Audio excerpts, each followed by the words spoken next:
One of the biggest names in the entire draft has had quite a unique journey to the place where he is today. So let's see how Malik Willis got here. For 36 yards, and they've been effective picking up first downs. Here he's got a man wide open. Touchdown, Liberty.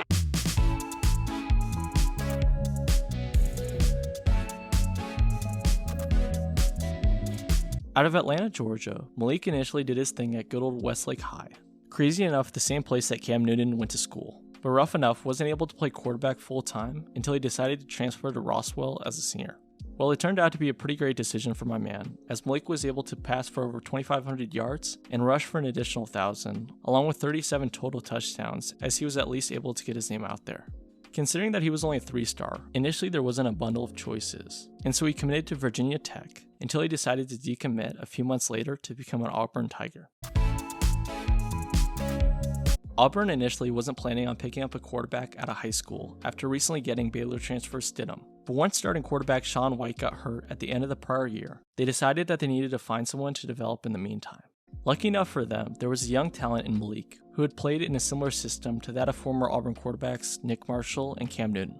As the guy who recruited him there in the first place, and Rhett Lashley talked about, he reminded him of Nick, since he was long, athletic, could run, and most importantly, tossed the rock pretty dang well. Nonetheless, even though Malik received a lot of kudos, going into campus, my man was near the bottom of the depth chart. But over the next few months, Malik was able to work his way up to become Stidham's backup. And so by this point, you would think he would at least get a decent opportunity to show why he got there in the first place. But his limited stats, and upon that limited options, made it very difficult for him. It didn't matter if the team was up 30 points in the fourth, Malik still wasn't given all that much to work with. And upon that, rarely able to throw as much as he should have been able to, considering his level of talent. And so as you could guess, over time this lack of care came to a head at the 2018 spring game, where Malik wasn't able to get a single rep against the first team, and then after talking with the coach, decided that it was time for him to leave. Throughout the 2 years that he was with the team, Malik passed for an astonishing just under 70 yards and 1 touchdown on only 14 passes. So let's just say it was inevitable that he was going to head elsewhere. As a man of faith, Malik prayed over the decision time and time again, just like a quarterback he admires in Russell Wilson, because at the end of the day, all he wanted was a chance to prove that he could do his thing. Even though the move was far from easy, as Malik would say, I don't think there's anything in life that I didn't pray for and receive in some way. You just gotta stay faithful. And crazy enough, even though he didn't know all that much about Liberty, the day before his official visit, his Bible verse app displayed 2 Corinthians 3:17. Now the Lord is the Spirit, and where the Spirit of the Lord is, there's liberty. I don't care if you're religious or not, that's pretty dang crazy, but not the only wild thing that happened. The very next day when he visited, the same verse was on the wall and convinced Malik that yep, this is a place that I'm supposed to go. So a few months later, on July 9, 2019, Willis committed to Liberty, but sadly had to sit out a year due to the transfer rules.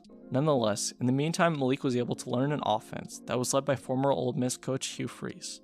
Just like in Mississippi, at Liberty, Hugh fostered a QB-friendly offense that was built to provide Malik the ability to do his thing. So with that in mind, going into his first year as a starting quarterback on the next level, it was not all that much of a surprise that Malik was able to put together a pretty dang good junior season.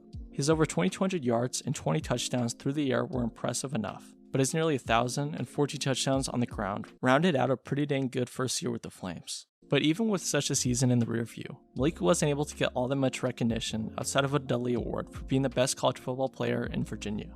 I mean, it's not too shabby of a way to start off your time on a completely new team, but not even close to good enough for my man. As Malik would say, he remembers every bad throw that he made, since they were ingrained in his memory. The statement, I don't feel like I had a great year last year, after doing what he did in his first season as a starter, is proof enough that my man is built different. It's one thing to say that kind of stuff on a losing team, but Malik was able to lead the Flames to a 10-1 record and beat number 12 ranked Coastal Carolina in what he would say was the only thing I liked about last year. Usually when players are this critical of themselves, it's a telltale sign that they have something special about them. And so his over 2,800 yards and 27 touchdowns through the air, along with nearly 913 on the ground, I would say proved that and much more, as Malik quickly became one of the biggest names in all college football. Even though he wasn't an All-American, or All-Division, or whatsoever you have it, Malik was able to launch his draft stock to the moon following his back-to-back great seasons with Liberty. The fact that guys like Trevor Lawrence, Justin Fields, Mac Jones, and a bunch of others left for the league helped him quite a bit as well. But nonetheless, the football world took notice of his talent.